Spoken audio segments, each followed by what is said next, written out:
Bon, Ilia Topuria, il a vraiment secoué la planète MMA là. Ah oui, carrément. Il laisse son titre poids plume. Et direct derrière, il prend la ceinture poids léger. Vacante, certes, mais contre Oliveira quand même, hein, avec un KO. Spectaculaire. Tout à fait. Ça le met dans ce club très fermé, un des doubles champions à l'UFC. C'est fort. Alors voilà, maintenant il est champion dans cette catégorie qui est hyper dense, on le sait. Et tout le monde se demande qui va être le premier, qui pour défier El Matador. C'est ça. La question est sur toutes les lèvres. On a quelques infos qui disent qu'il aimerait recombattre avant la fin 2025, peut-être même en décembre à Vegas. Oui, ça semble être le plan. Du coup, ce qu'on va faire aujourd'hui, c'est regarder un peu les pistes. Qui pourrait être ce premier adversaire, en se basant sur ce qu'on a pu lire, ce qui circule. Exactement. Il y a plusieurs noms qui reviennent, mais quand on creuse un peu, on voit que tous ne sont pas logés à la même enseigne, quoi. Certains scénarios sont bien plus réalistes que d'autres. Allez, on commence par une affiche qui fait un peu rêver. C'est Joe Rogan qui en a parlé, Islam Makhachev. Un choc de titan. Mais est-ce que c'est vraiment sur la table? Bah, c'est le genre de combat, oui, ça fait saliver, c'est sûr. Maintenant, dans l'immédiat, ça semble peu probable. Ah oui, pourquoi? D'après nos infos, Makhachev, il a plutôt les yeux tournés vers la catégorie au-dessus, tu vois. Les poids mi-moyens, les welterweights. Il viserait le champion là-bas, Jack Della Maddalena. D'accord. Donc un combat contre Topuria, aussi beau soit-il sur le papier, ça colle pas forcément avec ses plans actuels, quoi. C'est pas sa priorité numéro 1 a priori. Intéressant. Mais on connaît l'UFC, hein? Un super combat comme ça peut rapporter gros. Il pourrait pas être tenté de forcer un peu le truc. C'est une bonne remarque. L'attrait commercial, il est énorme, on est d'accord. Mais bon, si on se fie aux déclarations, aux mouvements, vraiment la priorité de Makhachev, ça a l'air d'être cette montée. D'accord. Donc, sauf retournement de situation, c'est plus une perspective lointaine pour Topuria, on va dire. Ok, on met Makhachev un peu de côté pour l'instant. Passons à un autre nom. Un rival, là. Paddy Pimblett. Il y a une histoire entre eux. Ah oui, là, il y a du passif. Pourtant, Topuria a été assez direct. Il a dit, je cite, « Les yeux ne mentent jamais, il ne veut pas m'affronter ».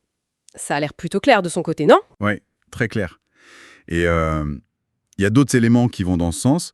Déjà, il semblerait que Dana White, le patron de l'UFC, soit pas super emballé par cette affiche. Ah bon?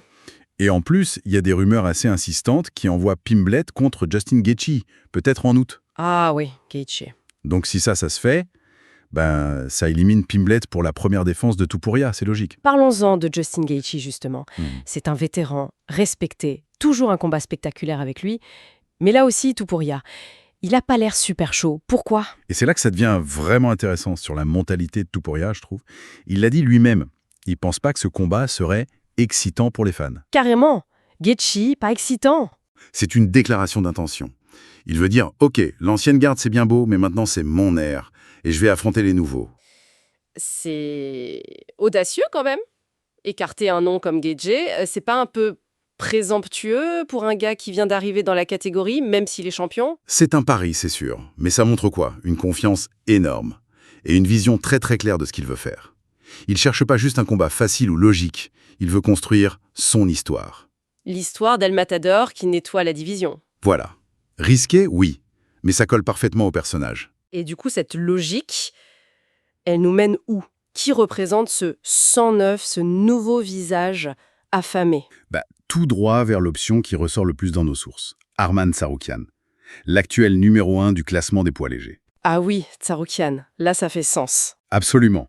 Lui, il coche toutes les cases, si tu veux. Il est au top du classement, donc légitime.